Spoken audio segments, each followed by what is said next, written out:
Welcome to Heal the New Sexy. My name is Cynthia, and today I want to talk about becoming your own or creating your own Project 2025. I know if you live in the United States, I hope that's not offensive to you because we have, or let me say it this way, I feel like there's a lot of apprehension about what's going to happen in these next 4 years. One of the verses that I like in the Bible, it talks about the Israelites, and it says the more that they were inflicted, they multiplied. And so I believe in the next 4 years, if you are strategic, right, that these next 4 years can be the best years that you experience. I believe that you can experience growth in every area of your life, that there could be a complete 180 if you are intentional. I also believe in being very strategic before the year comes in, right? It never makes sense to me, and I've fallen victim to this. It never makes sense to me to start your goal on the 1st of January. I think that sets you up for failure because there's so much kind of pressure around that time. Everybody's, new year, new me. We about to see those memes starting tomorrow. But I just want to talk about or provide some tips and tools on how you can kind of set a foundation for next year. So one thing you're going to need is you're going to need a journal. I'm going to tag a creator in the description. She has what's called the Ambitious Planner. I really enjoy watching her videos. I find her to be very motivating. So if you don't want a plain journal, you can look at her journals because she sells journals. But I want you to have a journal.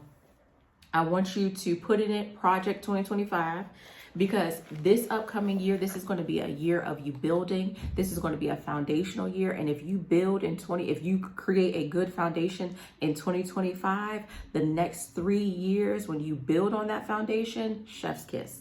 When I tell you that between 25 and 29 could be a place of strategic growth, whether it's your business, whether it's physically, whether it's spiritually, whether it's your family, whatever it is, if you take 2025 seriously, the next 4 years are going to it's going to be mind blowing. And I truly believe that. Okay. Excuse me. So Project 2025. I've already started mine. You can't see the writing, but I want you to look at words for this year. Usually people have one word to kind of define the year, but I want you to identify every area in your life where you're expecting growth or change. And I want you to identify words that inspire you or words that go in that category. For me, a few words that I have identified for this next year is discipline. I'm working on becoming more disciplined, consistent, healing or healed, miracles, resilience, determination. And I want you to write those words down. I want you to define those words and not just using Webster's dictionary, but define those words as to how you want them to show up in your life. Okay. Once you do that, I want you to save a few pages in the book because as the year goes on, I want you to come back and in your weekly review of what you wrote down, I want you to add more words that describe this year, right? Innovation, expansion, increase. Those all may be words that you add in different categories: your social emotional health, your financial health, your spiritual health, your relationships, whatever it is. I want you to add that in this book. Save a few pages again so that you can write additional words as the year goes on. And then I want you to find scriptures or quotes or mottos that are inspiring to you, or also meet with the words that you have identified, because that's where you're going to go when you may feel disappointed or you need motivation. You'll go to those scriptures, you'll go to those mottos. I read a motto today by Bell Hooks. I can't remember it. It could be Bell Hooks, it could be Gandhi, it could be Martin Luther King, it could be Maya Angelou, it could be fellow social worker Bryn Brown. Whoever it is, I want you to write those down. It could be Snoop Dogg, okay? It could be because I got my mind on my money and my money on my mind. Listen, your increase, financial increase too, right? It could be your health, whatever it is. I forget his name.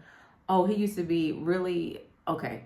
let me keep going. But there's that guy. Remember, you probably know who I'm talking about. Richard Simmons, right? Richard Simmons, he was in health. You may love him. Prince, whoever it is that is motivating for you, song lyrics, poems, scriptures, write it down. And then also leave some space again so that as the year goes and something inspires you, you can write it down. You have it all in one book. After that, I want you to identify your goals. I want you to identify what you want from 2025. What are the foundational things that you're going to start or you're going to reinforce? Now, I want you to write these goals down a little differently. I know often we do SMART goals, but I want you to, instead of doing a SMART goal, I want you to put the goal at the bottom, right? That's the outcome. And I want you to reverse engineer, identify everything you need to do in order to have that goal. So for instance, I want to lose weight. So I have a goal weight in mind. I'll put my goal weight at the bottom. And then I'm going to list all the things that I need to do in order to make that goal weight. That goal weight is the end goal. Okay, so I need to exercise daily. I need to be mindful of what I'm eating.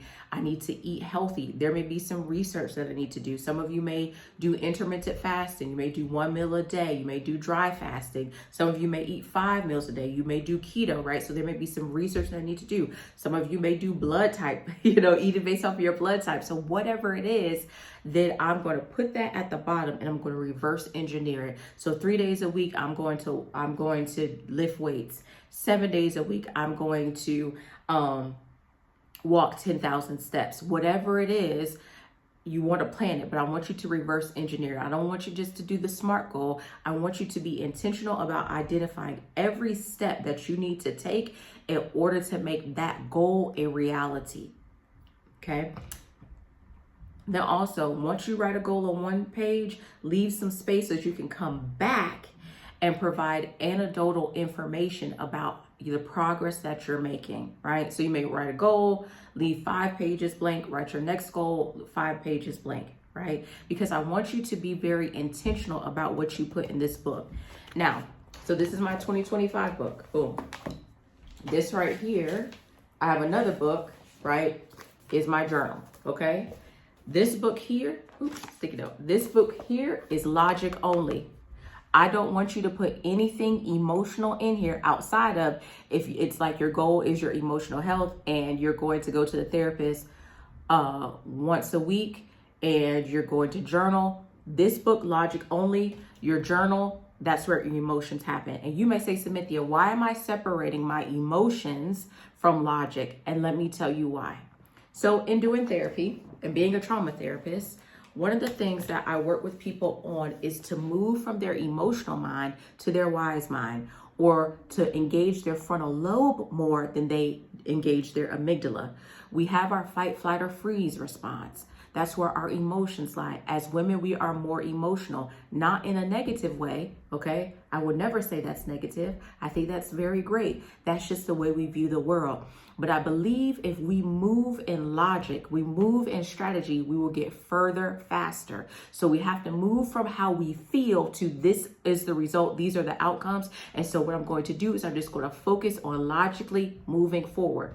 And for some of us, that's going to be a challenge. But if we master it, if we become disciplined and not neglecting how we feel, but moving based off of the results we want, that's going to be life-changing, right? So boom, I told you I want to lose weight. Okay, y'all hold me to it now. Y'all hold me to it. I want to lose weight. You've been working out, you've been walking, you've been eating right. You get on the scale, that scale ain't moved. You say, you know what? Or I say, I'm about to eat me a cupcake. Because what's the point?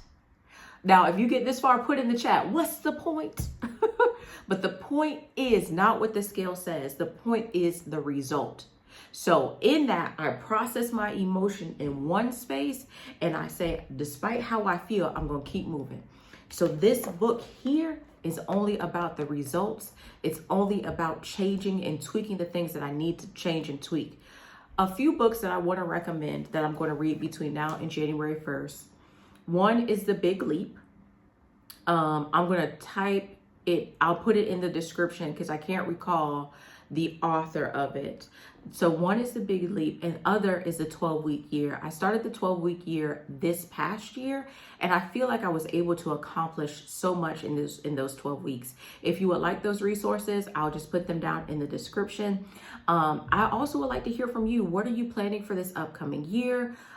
What are the things that you're doing? I think this would be a good conversation starter so that we all can learn from each other. There may be something that you're doing that I haven't thought of, and I would love to implement it in my day-to-day as I move into my foundational year of 2025, because between 2025 and 2029, I'm expecting great things to happen in my life, no matter who is in the White House, okay? So if you're new here again, I would love for you to subscribe. I would love for you also to share this.